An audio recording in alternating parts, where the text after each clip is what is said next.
السلام عليكم ورحمة الله وبركاته. ازيكم حبايبي، عاملين ايه؟ اللهم صل وسلم وبارك على سيدنا محمد وعلى اله وصحبه اجمعين. النهارده هنعمل العيش. انتوا عارفين طبعا العيش غالي جدا دلوقتي. الرغيف بقى صغير قوي وبقى بجنيه ونص، ده عندي انا في الحتة دي اللي انا ساكنة فيها. وهنعمل النهارده بنص كيلو بس علشان اللي عايز يجرب الوصفة في كمية صغيرة. لو عندك نص كيلو دقيق، وعندك كوباية لبن رايب، او مثلا لبن عندك راب منك او قطع او كده، هناخد الكوباية دي. تمام. وهنعمل ناخد من نص كيلو الدقيق اللي احنا نخلناه، ناخد منه بس زي كبشة كده، مقدار كبشة دي كده. خلاص، بنحطها بره عشان برضو نظبط بيها العجين. ومعلقة سكر، ونص كيس خميرة، نص كيس بس على نص كيلو، وذرة الملح. هنبدأ دلوقتي. هناخد الخميرة. انا طبعا علشان واثقة من الخميرة بتاعتي فانا بحطها على الدقيق على طول، مش بحطها في مية دافية. وهناخد معلقة سكر، دي معلقة صغيرة فانا هحط اتنين صغير سكر صغيرة، معلقة صغيرة يا اما معلقة سكر كبيرة. وادي ذرة الملح بس كده. هنقلب بقى المواد الجافة دي كويس قوي عشان الملح ما يبقاش في حتة وحتة لا. وبعد كده هنعجن باللبن الرايب ده. العيش يا جماعة ما بيبقاش فيه مكونات كتير.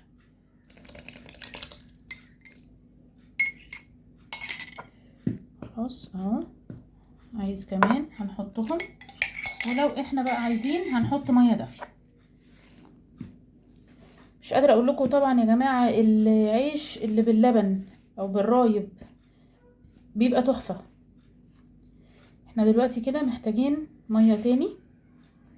خلاص، هنجيب كوباية مية.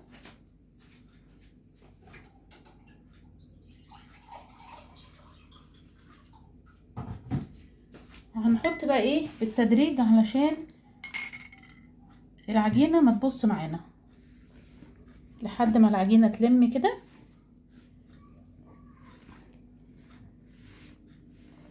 انتي بقى عينك ميزانك. هتشوفي كده المية كتيرة تحطي حبة الدقيق اللي بره، المية قليلة هنزود شوية مية لحد ما العجينة تتلم. طبعا الموضوع ده بيبقى بالخبرة، يعني من كتر ما عجنتي ومن كتر ما حطيتي ايدك في عجين كتير، فانتي بتبقى عندك خلاص خبرة وعندك سنس في ان انتي تعرفي تقدري الموضوع. خلاص كده ننزل بقى العجين ده. نبتدي بقى نعجن بايدينا كده.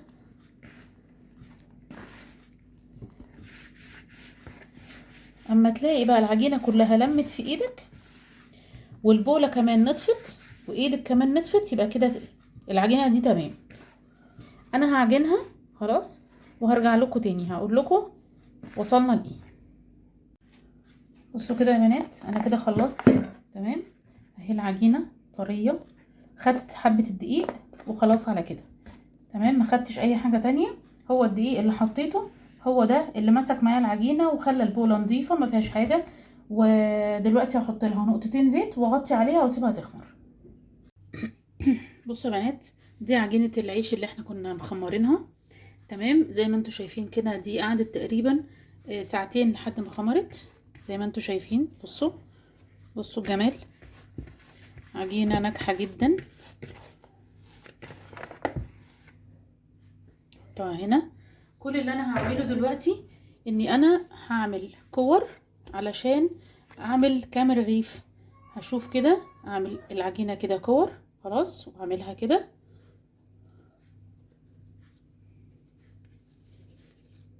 واحطها علشان اما اجي بقى افرد اول واحدة احنا عملناها او احنا كورناها يعني، لان هي دي هتكون اول واحدة ارتاحت. فانا هعمل كده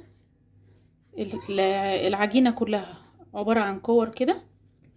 خلاص، الحجم اللي انت عايزاه بقى، صغير كبير زي ما انت عايزة. خلاص انا هعمل كل العجينة كور، ولما نبدأ بقى في العجينة وفي السوا هنبدأ مع بعض ان شاء الله. بصوا كده يا بنات، هي طلعت معايا النص كيلو، 1 2 3 4 5 6 7 8 9 10 11 رغيف في النص كيلو، بسم الله ما شاء الله. تمام. وعاملة صغير على عاملة كبير، يعني مش كل العجينة وزن واحد. تمام. انا كورتها كده خلاص، والمفروض ان انا هبدأ بأول كورة انا عملتها. تمام. انا دلوقتي ايه، هبدأ بأول واحدة خلاص، وهفردها زي ما انتوا شايفين كده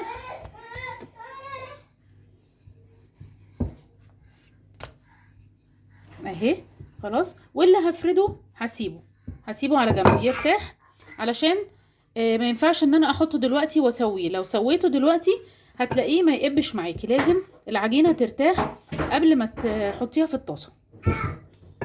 انا هخلص كله ونسويه مع بعض ان شاء الله. بصوا يا بنات، معلش المقطع اتمسح مني. طاسة سخنة خلاص، لازم تكون سخنة علشان العيش ما ينشفش معاكي. الطاسة لازم تتأكدي ان هي سخنة، وتنزلي بعد كده بأول رغيف انتي فرداه. لازم تعرفي انتي اول رغيف فرداه، والترتيب مهم جدا، علشان لو ما عملتيش كده العيش مش هيلحق يرتاح. فلازم عبال ما تعملي واحد اللي قبليه هيكون ارتاح شوية. تمام. هنستنى كده عليه شوية. اول ما تلاقيه فقفق كده لازم تقلبيه خلاص. هنشوف مع بعض كده. بصي انا شايفه من عندي هنا ان هو بيفقفق، فخلاص كده ده لازم يتقلب.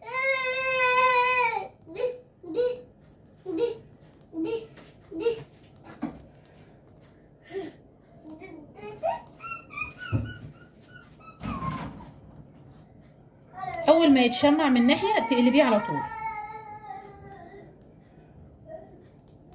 خلاص كده يبقى لازم يتقلب على طول، علشان يبتدي بقى ايه يتنفخ معاكي.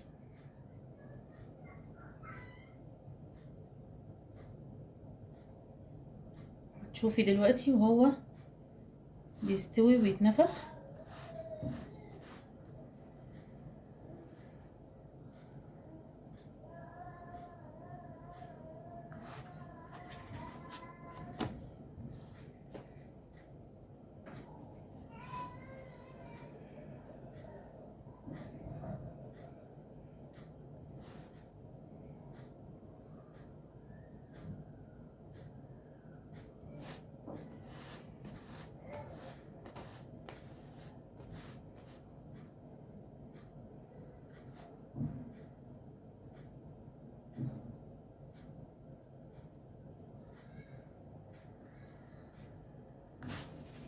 ما تستعجليش عليه خالص.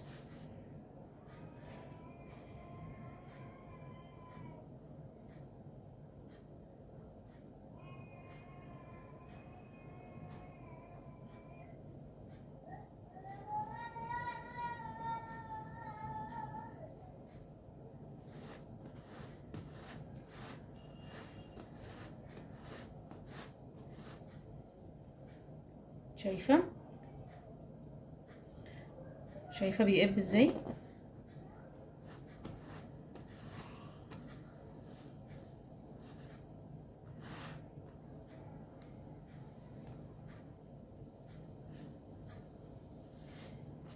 شايفه كده.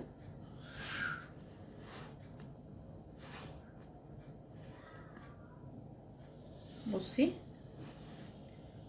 لو انت حسيتي ان هو في حته مفتوحه في الرغيف دوسي عليها، علشان بقيه الرغيف يبقى انت كده سديتي الحته اللي بيطلع منها او بيتسرب منها الهواء خلاص، علشان بقيه الرغيف يتفتح معاكي زي كده. يعني ده كده كان مخروم، وطبعا انا مش عارفه فين الخرم بالظبط، فانا بجرب. واول ما ينفع، اول ما بلاقي الحته المسدوده خلاص كده انا سديتها بالسباتولا، يبقى كده تمام وهو هيتفتح معاكي.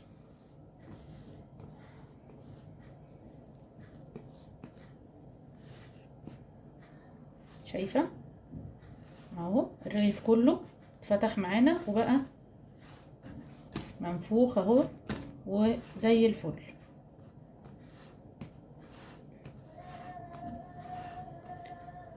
طبعا ده يتعمل سندوتشات، انت شايفه كده. بصوا يا حبايبي، بصوا يا بنات، شايفه اهو الرغيف كله اتفتح. تمام، هنحط رغيف تاني برضو.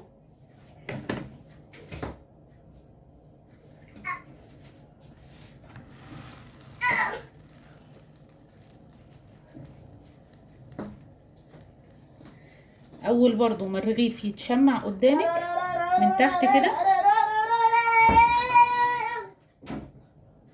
يا جماعه انا مش عارفه اعتذر مش عارفه اعتذر على ايه ولا ايه، بس هو سنه ونص، فما ما عندوش حاجه اسمها اسكت، ما عندوش حاجه اسمها عيب، ولا ما عندوش اي حاجه من دي. طبعا اكيد اللي عنده طفل في السن ده فبيبقى عارف يعني. اول ما تشمع من ناحيه بقلبه على طول، علشان ايه؟ يستوي من الناحيه التانية واحده واحده.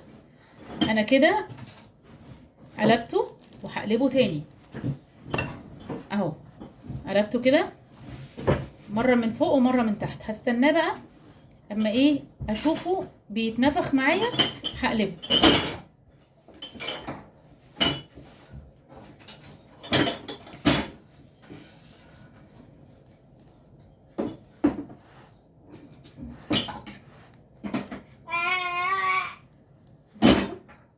شايفين الجمال؟ طبعا العيش ده مش هتلاقيه بره، لان بره ما بيتعجنش بلبن وما بيتعجنش برايب.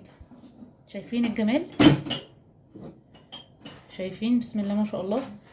بصوا انا مش هاجي جنبه ده عشان هو بيستوي كده واحده واحده وبيتنفخ واحده واحده مع نفسه. شايفين؟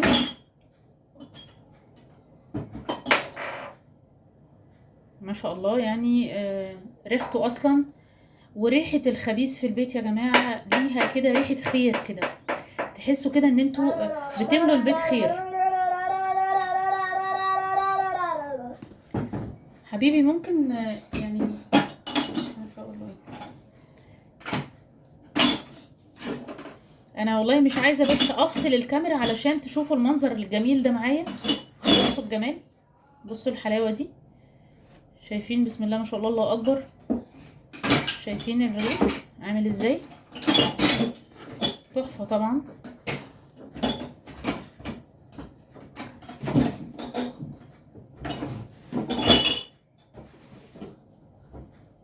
انا بقى ايه هخلص كل الكميه اللي معايا خلاص، وهنشوف بقى في الاخر طلع شكله ايه والكميه قد ايه. بصوا يا بنات انا كده خلصت. بصوا العيش، بصوا بسم الله ما شاء الله، بصوا الطريان. شايفين الطريان؟ ايه رايكم؟ تحفه طبعا، لان هو معجون باللبن او بالرايب. بصوا، ومفيش فيهم رغيف مش مفتوح اهو، كله مفتوح اهو زي ما انتوا شايفين. انا بس ايه مش عايزه ابوظ واحد اهو. هفتح لكم ده، بصوا الجمال. بصوا شايفين؟ افتح لكم ده، بصوا الجمال. شايفين؟ كله مفتوح. احنا بقى ايه نعمل بقى سندوتش دلوقتي كده.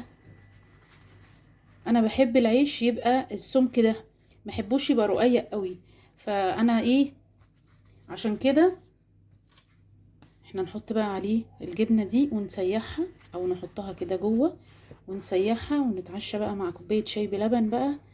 مش قادره اقول لكم يا جماعه العيش شكله عامل ازاي. بصوا شايفين؟ شايفين؟ انا مش عايزه بس اكسره. شايفين الجمال؟ العجينه كمان ريحتها حلوه قوي وطعمها تحفه علشان اللبن الرايب. في ناس اعرف ان هم بعد ما اللبن بيروب عندهم او بيقطع بيرموه. خساره يا جماعه، دي نعمه ربنا ولازم احنا نتحاسب عليها. لازم نستفيد بيها، نعجن بيها اي حاجه اي حاجه. لو قرص، لو حبه عيش. بصوا العيش طالع زي الملبن. بصوا الجمال. يا ريت تجربوا الوصفه دي. العيش دلوقتي غالي وهينفعنا في فطار، في غدا، في عشاء. العيش طبعا البيت ما بيستغناش عنه ابدا. جربوا الوصفه دي. انا عملت 11 رغيف بسم الله ما شاء الله بنص كيلو دقيق بس. ضعفوا الكميه وخزنوا في الفريزر لاني اسمع كده ان الاسعار هتغلى تاني الفتره اللي جايه. خزنه في الفريزر وطلعه سخنه، هيطلع اكنه لسه طازه ولسه معمول حالا. دمتم في حفظ الله، والسلام عليكم ورحمه الله وبركاته.